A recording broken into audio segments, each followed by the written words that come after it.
नमस्कार। टीवी 9 बिहार झारखंड में आप सभी का स्वागत है। बिहार में अपराध को लेकर के इन दिनों खासा चर्चा हो रही है। आज हम लखीसराय की बात करें तो लखीसराय में भी तड़के सुबह गोली मार करके 2 लोगों की हत्या कर दी गई। ये हत्या की तो दूसरी वजह कही जा रही है, लेकिन बिहार में अगर माफियाओं की बात करें तो माफियागिरी सिर चढ़कर बोलने लगा है। और तो और आम लोगों की बात हम अलग भी कर दें तो अब सिपाही, खनन अधिकारी और दरोगा तक भी सुरक्षित नहीं है। ऐसे में सवाल उठने लगा है कि क्या माफिया गिरी के चंगुल में फंसता जा रहा है बिहार। इसी सवाल पर हमारे साथ चर्चा करने के लिए पूर्व डीजीपी अभयानंद जी हमारे साथ हैं, जो कि एक शिक्षाविद भी हैं, बेहतरीन टीचिंग के लिए भी जाने जाते हैं, कईयों का भविष्य भी इन्होंने बनाया है और एक बेहतर पुलिसिंग के लिए भी इनकी पहचान रही है। क्योंकि बिहार में जब नीतीश कुमार की सरकार आई थी उसके बाद अपराध को लेकर के जिस तरह का नियंत्रण देखा गया था उसमें इनका बड़ा श्रेय माना जाता है। ऐसे में बड़ा सवाल यह उठता है कि हाल के दिनों में मुख्यमंत्री भी वही हैं, पुलिस प्रशासन वही है, लेकिन हाल के दिनों में अपराध सिर चढ़ करके क्यों बोलने लगा है? माफियागिरी का आतंक क्यों सिर चढ़कर बोल रहा है? आखिरकार बालू माफिया पुलिस वालों को भी क्यों नहीं बकस रहे हैं? एक के बाद दूसरा, दूसरे के बाद तीसरा, ऐसी हमने घटनाएं देखी हैं जिसमें पुलिस वालों पर सीधा सीधा ट्रैक्टर चढ़ा दिया जाता है। अभी हाल के दिनों में जमुई में एक दरोगा की हत्या कर दी गई। कुछ दिनों पहले औरंगाबाद में ऐसी घटना घटी। बिहटा में महिला अधिकारी को दौड़ा दौड़ा कर पीटा गया और उनके साथ कई लोगों को घायल किया गया। इसलिए सर, मेरा सीधा सवाल है कि क्या बिहार अब माफियागिरी के चंगुल में फंसता जा रहा है? आप जब थे आपने बहुत तरह का ऐसा कानून को एग्जीक्यूट करने में आपकी पुलिस काफी मुस्तैद दिखती थी। हाल के दिनों में ऐसा हो क्या गया है? क्योंकि अगर हम बालू की बात करें तो कहा जाता है कि 10,000 करोड़ का काला कारोबार है और इस 10,000 के काले कारोबार में अफसर से लेकर के नेता तक की संलिप्तता है। इसीलिए ये माफिया पुलिस वालों से भी नहीं डर रहे। अगर वो बीच में आते हैं तो उनको भी रौंद देते हैं।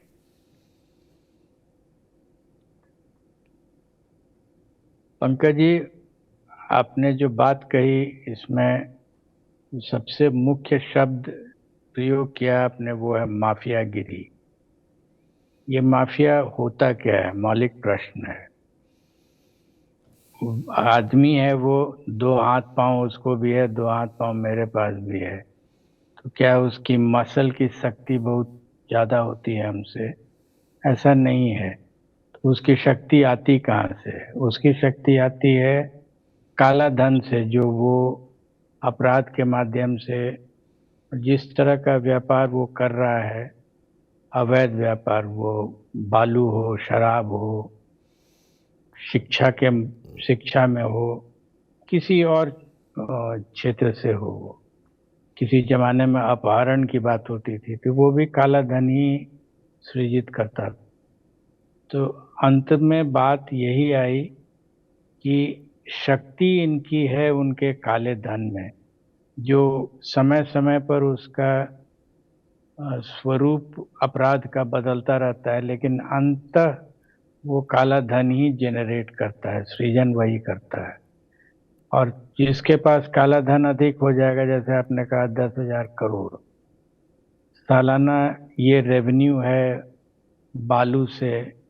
सिमिलरली करीब 15,000 करोड़ का रेवेन्यू था शराब से। ये रेवेन्यू अब नहीं मिल रहा है, सरकार को नहीं मिल रहा है, लेकिन ये पैसा कहीं ना कहीं तो जा ही रहा है। वो सही हाथ में नहीं जा रहा है। जिनके हाथों में जा रहा है वो कोई सज्जन पुरुष लोग नहीं है, वे दुर्जन पुरुष हैं। तो जब दुर्जन पुरुषों के हाथ में काला धन पहुंच जाएगा तो उसकी विकरालता और उसका विभत्स रूप तो दिखेगा, और यही दिख रहा है। नहीं, ये दिख रहा है, लेकिन बड़ा सवाल ये है कि 20 अगस्त को गया में ट्रैक्टर पकड़ने गई पुलिस टीम पर बालू माफिया ने हमला कर दिया। इसमें एसएचओ समेत 4 पुलिसकर्मी घायल हो गए। 26 जुलाई को नवादा में अवैध खनन रोकने गए दरोगा पर ट्रैक्टर चढ़ा दिया गया। 21 जुलाई को बांका में छापामारी करने गए पुलिस टीम पर बालू माफिया ने हमला बोल दिया। 18 अप्रैल को पटना के बिहटा में खनन माफिया के हमले में एक महिला खनन निरीक्षक समेत 3 अधिकारी घायल हो गए। 23 फरवरी को छपरा में खनन निरीक्षक पर बालू माफियाओं ने हमला कर दिया। मेरा सवाल सीधा यह है कि पुलिसिंग में कहां चूक हो रही है, एडमिनिस्ट्रेशन के क्या लैप्सेस हैं। आम आदमी की बात तो छोड़िए, जैसे आज 2 आम आदमी को गोली मार करके उसकी हत्या कर दी गई, वो ऑफेंस तो चलिए क्राइम पर पूर्णतः लगाम लग जाए, ऐसा नहीं हो सकता, मैं मानता हूं ये हर जगह होता है। लेकिन माफियागिरी के चपेट से, चंगुल से अफसर भी नहीं बच रहे हैं, दरोगा भी नहीं बच रहे हैं, महिला खनन अधिकारी को दौड़ा दौड़ा करके पीटा जाता है। सवाल है ये मनोबल, ये इतना भयानक मनोबल उनके पास, बढ़ा हुआ मनोबल आ कहां से रहा है? कौन इनको सपोर्ट दे रहा है? खाद पानी कौन डाल रहा है? ये बड़ा सवाल है, क्योंकि अगर पुलिस वाले ही सुरक्षित नहीं होंगे, क्योंकि बिहार में पहले भी एक से एक बड़े दादा हुए, लेकिन वो पुलिस पर अटैक नहीं करते थे, और कभी गलती से किया भी तो उसका अंजाम उनको भुगतना पड़ा था। शहाबुद्दीन का केस मुझे याद है कि जब उन पर रेड मारने गए थे पुलिस के लोग, तो वहां पर क्या स्थिति हुई थी। लेकिन अब हम देख रहे हैं कि पुलिस पर ट्रैक्टर चढ़ा दिया जाता है, एसएचओ को पीटा जाता है, महिला खनन अधिकारी को घायल कर दिया जाता है, और ये एक के बाद दूसरी, दूसरी के बाद तीसरी, कई सारी ऐसी घटनाएं। तो मैं यही आपसे पूछ रहा हूं कि आपने एक समय काले धन पे नियंत्रण पाने के लिए कॉन्फिस्केशन ऑफ प्रॉपर्टीज, कई लोगों को इसके चपेट में लिया था, क्या अब उनको इस चपेट में लिया नहीं जा रहा है? क्या दारू के बाद सारा फोकस अब बालू पे आ गया है, या बिहार में 3 तरह के माफिया इतने एक्टिव हो गए हैं कि प्रशासन अब पंगु हो गया है, बौना हो गया? आपके जितने भी सवाल हैं वो बड़े सवाल हैं और सीधे सवाल हैं, तो मैं भी आपको एक छोटा सा उत्तर दे रहा हूं और सीधा उत्तर दे रहा हूं। और मेरा सीधा और छोटा उत्तर है, इन सबों के पीछे काले धन का हाथ है।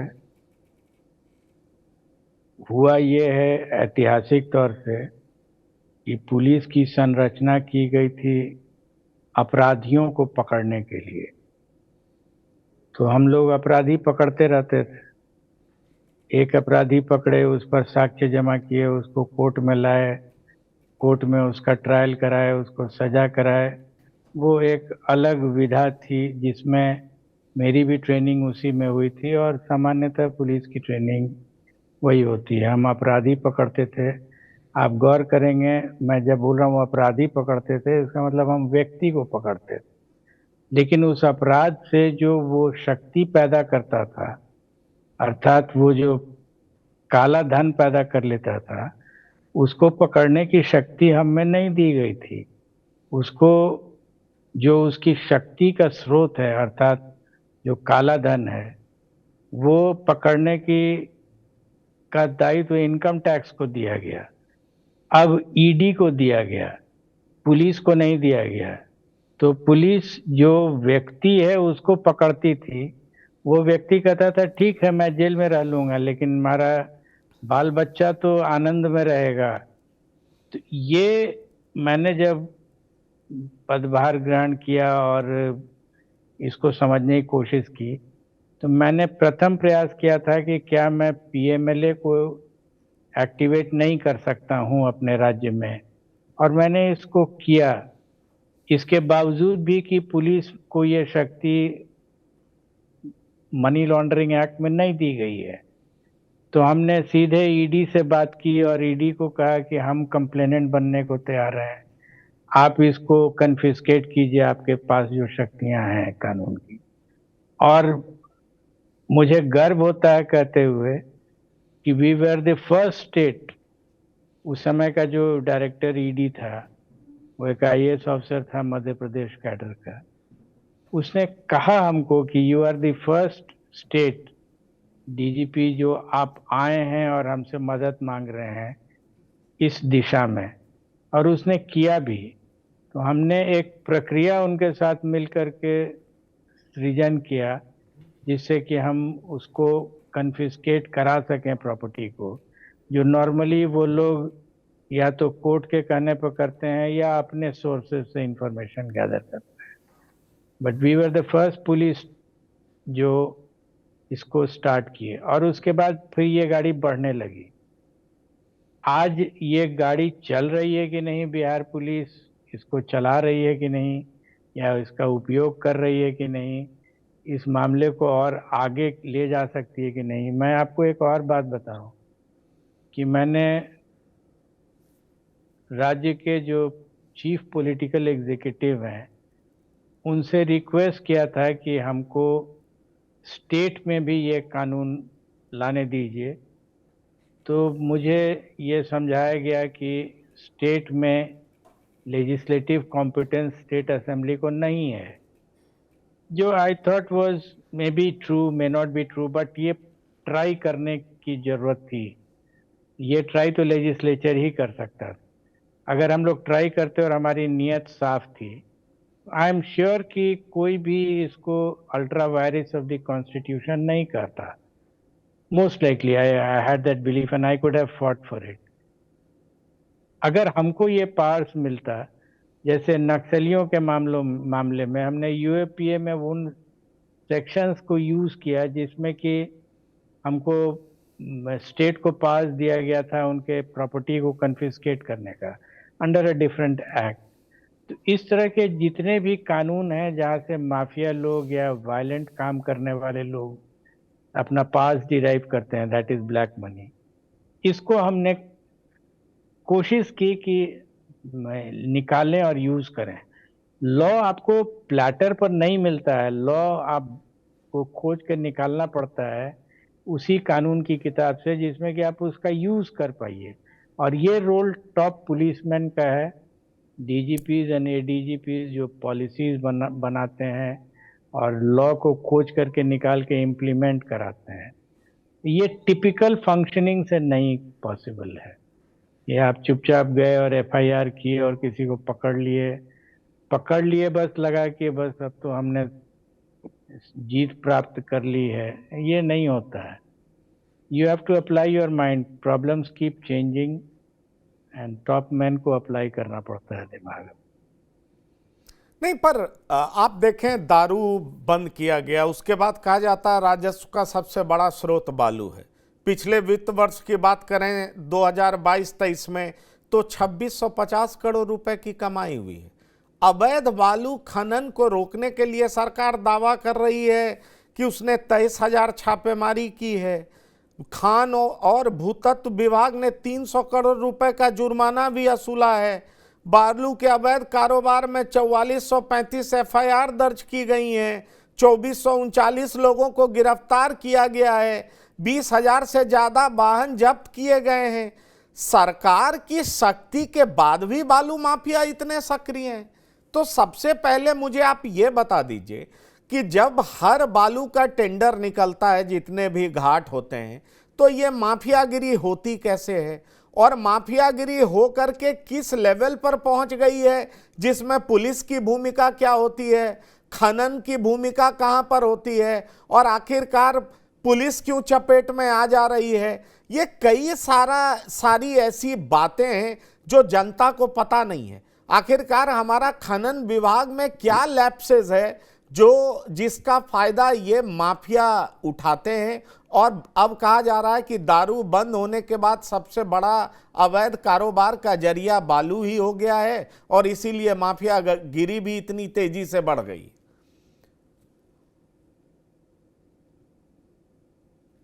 अभी स्थिति ये हो गई है, चाहे वो सरकार किसी की भी हो, एक सेंटेंस है, अंग्रेजी में मैं उसको बोल रहा हूँ, हिंदी में भी उसका अनुवाद कर दूंगा। FIR is the panacea of all evil.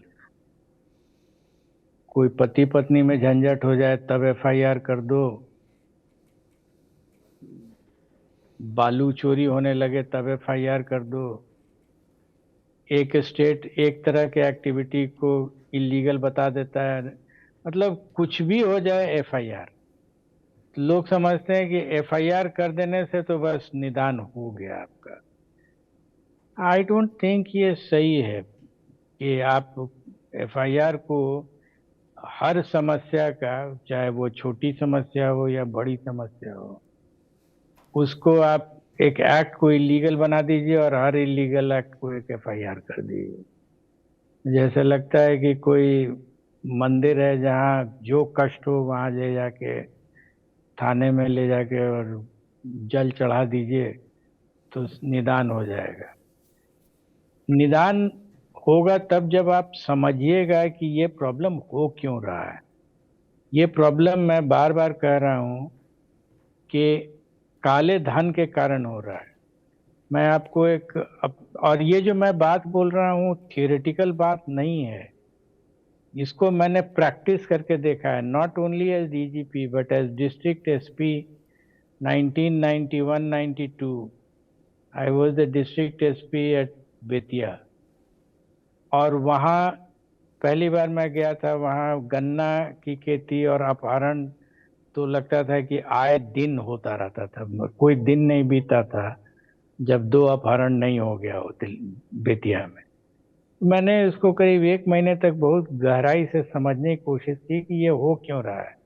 And then I suddenly realise कि अपहरण जो है वो सीधा संबंध रखता है गन्ना और 3-4 और तरह के इलीगल एक्टिविटीज है, जिससे जो काला धन सृजित हो रहा था उससे इसका सीधा संबंध था अपहरण का। और जब मैंने इस पे काम करना शुरू किया, पहला तो उस समय के 10 दिन DM थे, अब जिनकी हत्या हुई G कृष्णैया, उनसे हमने बात की कि आप कंट्रोलर ऑफ शुगर केन हैं, आप एक सीधा ऑर्डर निकाल दीजिए कि जो भी पेमेंट होगा गन्ना के किसानों को वो चेक से होगा, चेक पेमेंट होगा, कैश से कुछ नहीं होगा। आप, मैं उस जमाने की बात कर रहा हूँ जबकि आज भारत सरकार डिजिटल पेमेंट की बात, उस समय तो डिजिटल था भी नहीं, चेक ही था केवल। और सिर्फ एक चीज हमने कराया, लगा जैसे 50-60% तो निदान ऐसे ही हो गया, क्योंकि कैश इज काला धन, अगर चेक से होता है तो वो काला धन नहीं होता है। तो सिर्फ काला धन का एलिमिनेशन हमने टू अ लार्ज एक्सटेंट कराया है, only through a methodology, policing नहीं इस्तेमाल किया हमने।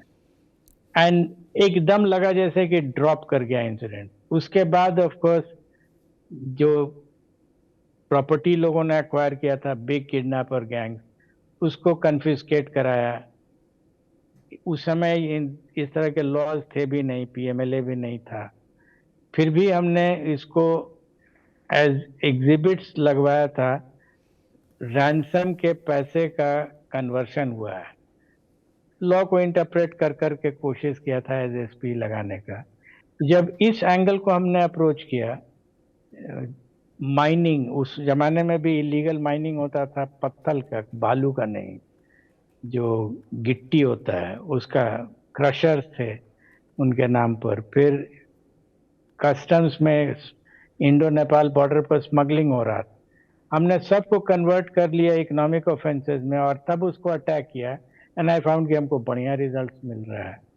तो मैं ऐसे ही नहीं बात कर रहा हूँ, मैं बात कर रहा हूँ अपने एक्सपीरियंस से, right from my beginning, ASP से लेकर के एंड तक। और DGP में आके तो मेरे पास उतनी शक्ति थी कि मैं एक दिशा दे सकूं। मैंने एक दिशा दी, और दिशा वही थी, ये अपराधी पकड़ पकड़ करके X को पकड़िए Y आ जाएगा, Y को पकड़िए Z आ जाएगा, तो कितने को पकड़ते चलेंगे। Let me attack this black money. मेरा पूरा कहना यह है कि ब्लैक मनी के इर्द गिर्द अगर पुलिसिंग की जाए, थोड़ा डायमेंशन बदल दिया जाए, मैसिव फैबुलस रिजल्ट्स मिल सकता है। नहीं तो ब्लैक मनी के इर्द गिर्द क्या पुलिसिंग खत्म हो गई है? शराब पे बंदी लाई गई, लेकिन वो भी कानून फेल होता हुआ नजर आता है, उस नीति में भी खामी है। बालू की भी नीति जो सरकार की है उसमें भी खामी बताई जाती है। कहा यह जाता है कि जितना ज़्यादा रेवेन्यू जनरेट हो रहा है उससे ज़्यादा सरकार को नुकसान हो रहा है। ऊपर से माफियागिरी अलग बढ़ रही है, गैंग वॉर अलग बढ़ रहा है, अपराध अलग बढ़ रहा है, क्योंकि काला धन और अपराध तो एक दूसरे पर आश्रित हैं। इन दोनों के बीच में अन्योन्याश्रय संबंध है, जैसा कि आपने बताया है। तो आखिरकार नीति निर्धारण में कहां कमी रह जा रही है? सरकार क्या नीति निर्धारण में पुलिस को इन्वॉल्व नहीं करती? पुलिस के एंगल से उन दिक्कतों को महसूस नहीं करती कि पुलिस कैसे इस काले धन पर रोक लगाएगी, या कैसे अवैध कारोबार को रोकेगी, या कैसे माफियागिरी को नियंत्रित करेगी? क्या आपको लगता है कि नीति निर्धारण में पुलिस की कहीं कोई भूमिका नहीं रह गई है, इसलिए ये बेतहाशा बढ़ता जा रहा है? स्टेट को जितना रेवेन्यू नहीं मिल रहा उससे कहीं ज्यादा नुकसान हो रहा है। अभी क्या हो रहा है ये तो बहुत जानकारी नहीं है और हो भी नहीं सकती है, क्योंकि मैं अब सरकारी व्यवस्था में नहीं हूँ। लेकिन मैंने जब कमान रखा था पुलिस का, तो एक बात बहुत तय था कि कोई भी ऐसी एक्टिविटी जिसमें हम कहेंगे कि ये काला धन इससे सृजित हो रहा है और बड़े पैमाने पर हो रहा है, उसकी नीति बिना हमसे डिस्कस किए हुए आगे नहीं बढ़ेगी। तो लोग बुलाते थे समझने के लिए कि इसमें क्या करना चाहिए हम लोगों को। ऐसे नॉर्मली बालू नीति या शराब नीति में जो भी कानून बनता है तो पुलिस कभी एसोसिएटेड नहीं होती है। नॉर्मली एग्जीक्यूशन मिल जाएगा कि आप कर लीजिए, लेकिन कॉन्सेप्ट लेवल पर या नीति लेवल पर पुलिस को इन्वॉल्व नहीं किया जाता। I use to put it clearly कि जहां भी ब्लैक मनी जनरेट होगा जिस तरह की एक्टिविटी में, I would like to understand and find out कि सरकार किस तरीके से इसको टैकल कर रही है। क्योंकि मैंने बहुत क्लियरली कह दिया था कि जो ब्लैक मनी जनरेट होगा जिस एक्टिविटी में, वो सीधे रिफ्लेक्ट होता है क्राइम पर।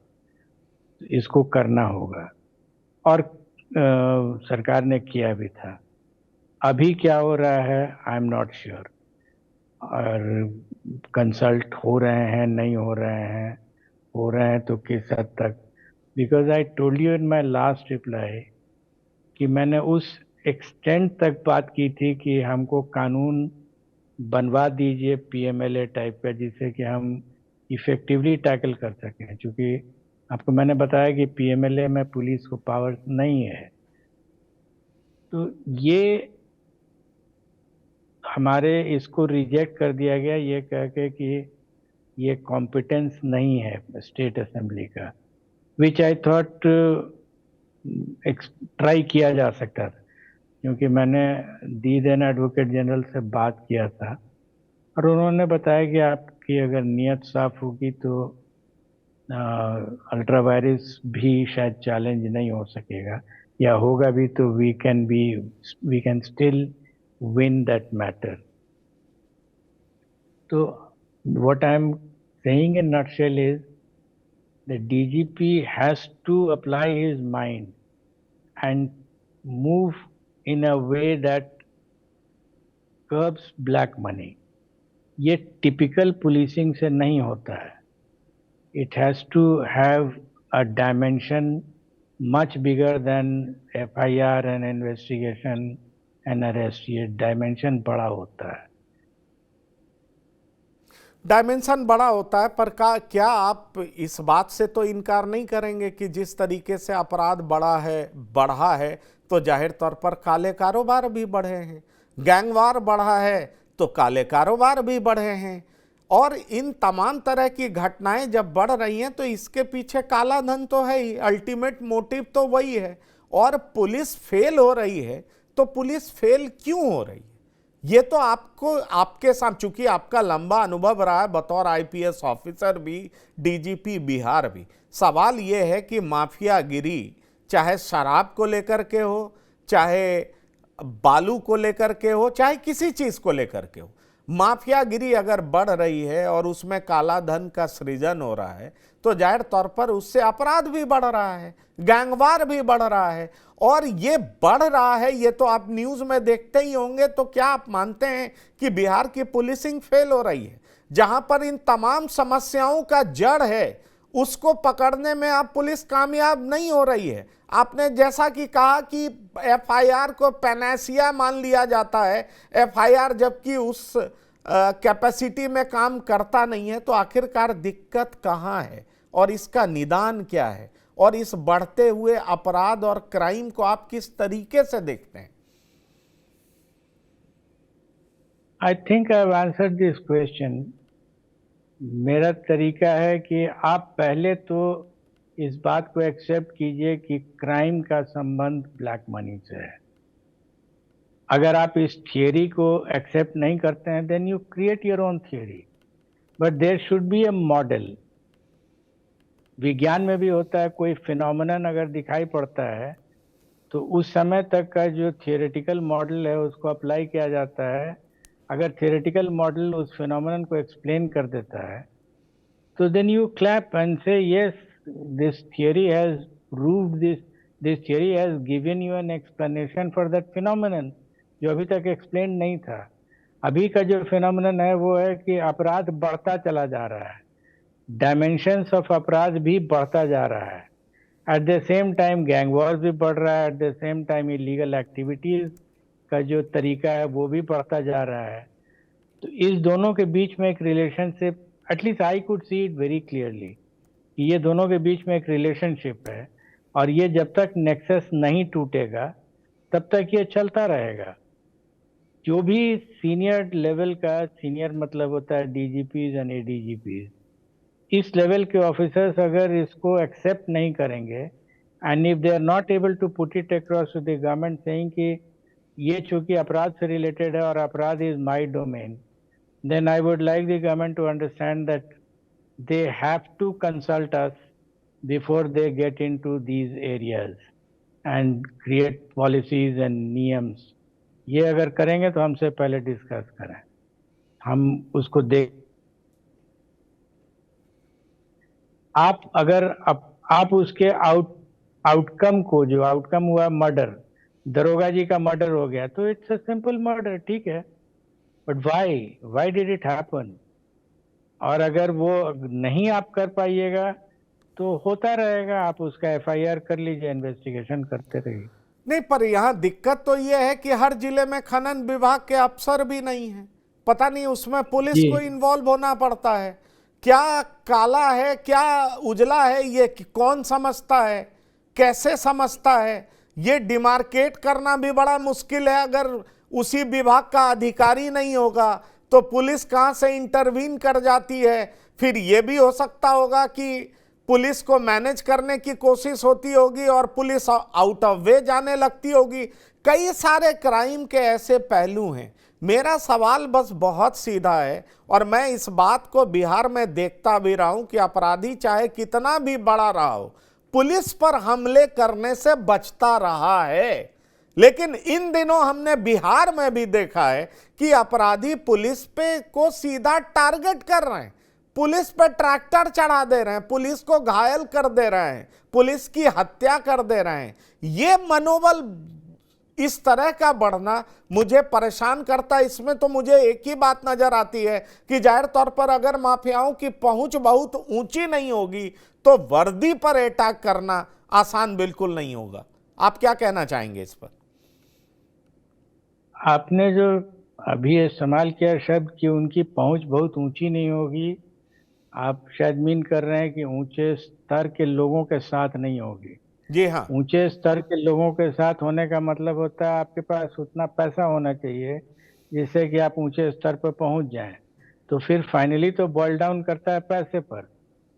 कोई रिश्तेदारी थोड़ी ही किसी के साथ रहती है, रिश्तेदारी किसी के साथ नहीं रहती है। अगर आपके पास पैसा है एक लेवल का, तो आप उस लेवल पर आप ऑपरेट कर सकते हैं।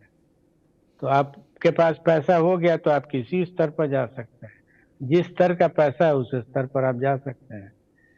तो ये अगर तय हो जाए कि नीति क्या होगी, हमारी पुलिसिंग की नीति क्या होगी, then it can be handled. उसके बाद सिर्फ एक ही चीज है ना कि सख्ती करना है, कि चाहे जो भी आ जाएगा उस नीति के अंदर, वो जब नीति की गाड़ी चलेगी तो उसके नीचे कौन सा व्यक्ति आ जाएगा उस चक्के के नीचे, मुझे नहीं पता है, और कब आ जाएगा। हर दिन घटनाएं होंगी, तो वो कोई भी व्यक्ति आ जाएगा, नीति वही रहेगी और वो नीति का क्रियान्वयन होगा। ये अगर इंटेंशंस बहुत क्लियर हो जाए तो फिर इतनी स्थिति खराब नहीं हो सकती। बिल्कुल। तो मैं ये समझता हूं कि आप मानते हैं कि रूट ऑफ द कॉज काला धन है, ब्लैक मनी है, और सरकार को इसको लेकर के गंभीर होना चाहिए। और जब तक काला धन पर चोट सरकार नहीं करेगी, जाहिर तौर पर अपराध या गैंगवार को रोकने में सरकार कामयाब नहीं होगी। ये जो माफियागिरी बिहार में बढ़ी है उसकी बड़ी वजह काला धन है। आपने अपने समय में कोशिश किया था, क्योंकि मुझे कुछ एग्जाम्पल्स भी याद आते हैं रीतलाल यादव का, कई करोड़ की प्रॉपर्टी कॉन्फिस्केट करने के अधिकार भी आपको मिले थे। यूएपीए आपने नक्सलियों के खिलाफ भी इस्तेमाल किया था। जाहिर तौर पर अगर इस तरह की घटना या इस तरह की कवायद फिर से सरकार शुरू करती है, पुलिस व्यापक पैमाने पर शुरू करती है और काले धन के जड़ तक पहुंचने की कोशिश करती है, तो निश्चित तौर पर यह माफियागिरी भी कम होगी और जाहिर तौर पर अपराध का ग्राफ भी घटेगा और लॉ एंड ऑर्डर बहुत बेहतर और अच्छा होगा और आम लोग सुरक्षित महसूस करेंगे। तो अभयानंद जी, आपका बहुत बहुत धन्यवाद। आपने अपना कीमती वक्त इस प्रोग्राम में दिया। तो जाहिर तौर पर इस समस्या का निदान कैसे है और इस समस्या का निदान कहाँ छिपा हुआ है, वो है काला धन, उस पर गंभीर चर्चा हमने पूर्व महानिदेशक अभयानंद जी के साथ किया। तो ताज़ा तरीन खबरों के लिए आप देखते रहिए TV9 बिहार झारखंड। धन्यवाद, नमस्कार।